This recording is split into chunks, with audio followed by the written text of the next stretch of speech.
All right, everybody, welcome back to the OffBeat Sports Podcast. As today we are joined by Isaiah Wooden, wide receiver for the Hamilton Tiger Cats of the Canadian Football League. Thanks for joining us. I appreciate it. Thank you for having me.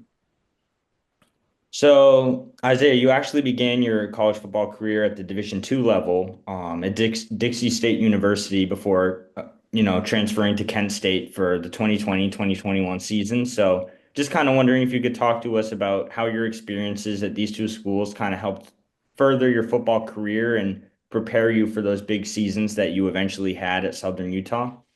Yeah, man, starting at D2, it's not anything that I wanted to do. Obviously, every kid coming out of high school wants to go D1, but it was the right thing to do.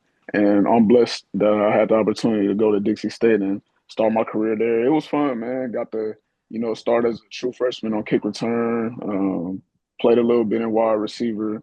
And I just feel like, getting my feet wet, being a freshman and stuff like that, it helped propel my career. And when I went to Kent, obviously I didn't get as much playing time as I wanted, but going to Kent, it helped me become a man. I learned a lot being a man there.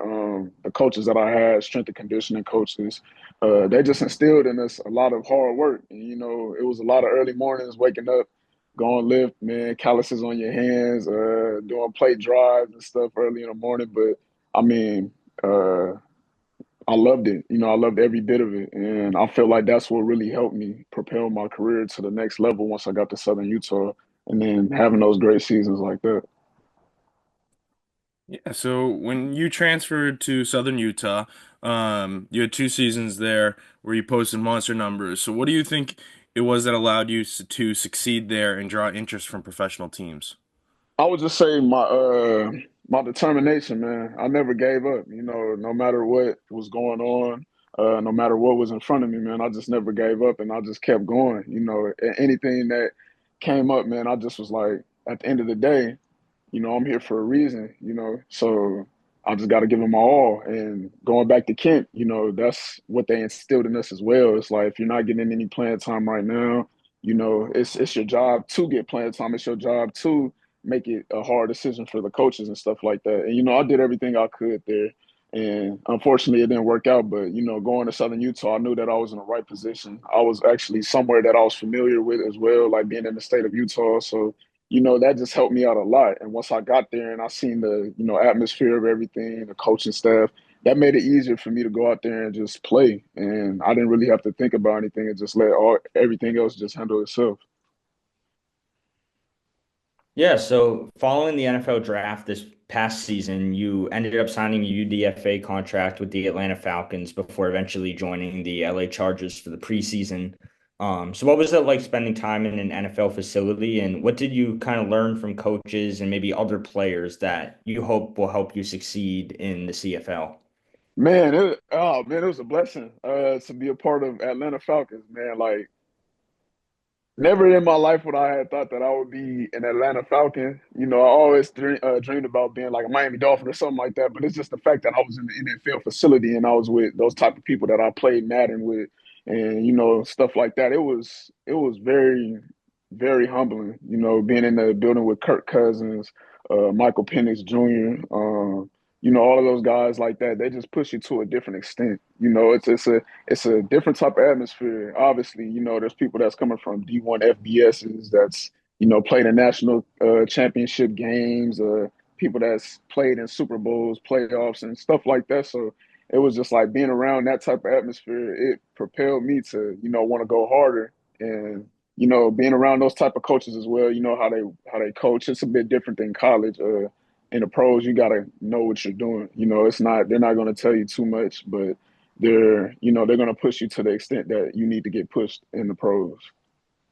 Yeah, so following your time in the NFL, you signed with the BC Lions prior to joining the Hamilton Tiger Cats, where you are now. So what are you looking forward to most about the upcoming CFL season? Oh man, just getting a full year under my belt. I feel way better this year. Man, more healthier. Because last year I had a lot of training and stuff like that. That takes a wear and tear on your body. Getting ready for your pro days and all that stuff like that. So I feel way refreshed this year. I feel mentally refreshed and just ready to go. I've been studying our playbook and stuff like that. So it's been it's been very beneficial for me. I feel that this season is going to be very good because I got my feet wet last year, got to play in one game, but I know what to expect now. So I'm just ready to compete. What would you say is the biggest difference between CFL and NFL for you in the two experiences you had? I would say just the rules on offense. So you're able to move. It's called a waggle. So when I first got up there, when I first played for BC, actually, it was a bit of a it was different. I'm like, man, how do you do this? What is this Yeah. called when you guys do this and do that? And then I had some great teammates over there.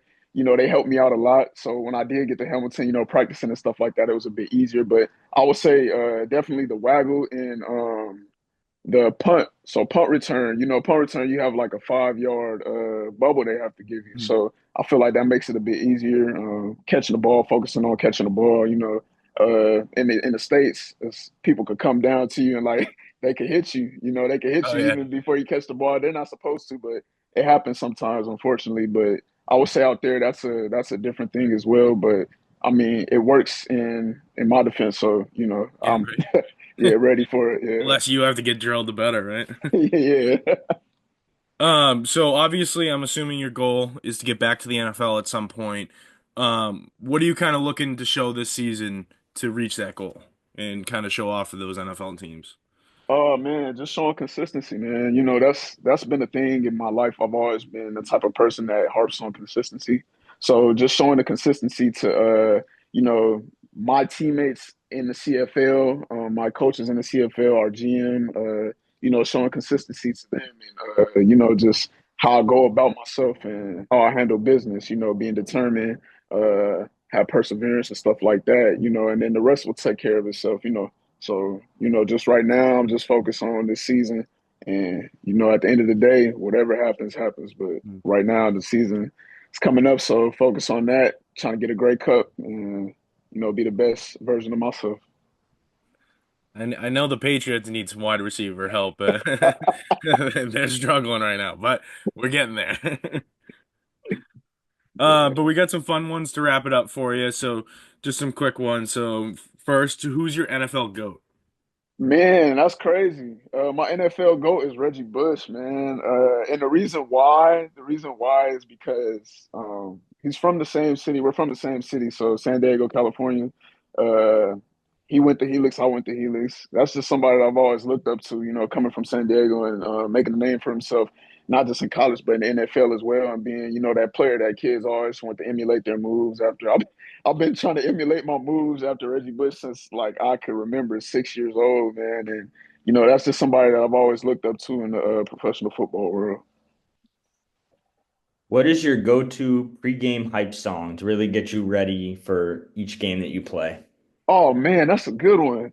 Cause I listen to everything, so a lot of people look at me and be like, "Yeah, what do you probably just listen?" Nah, I don't listen to just rap. I listen to country. It all depends on what the mood is. It all depends on what the mood is. I would say for game day though, I try to go with hip hop, so I'll go with Nipsey Hussle. That's typically my go-to. I go with Nipsey Hussle, Victory Lap or Double Up. That's one of my favorite songs, Double Up.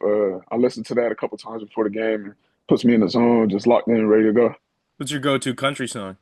Man, go-to country song. That's a great one because I got it. It's all around, man. But I would say as of right now, Fast Car by Luke Combs. That's my favorite one. Favorite. So if you could have any celebrity come and watch you play, who would it be?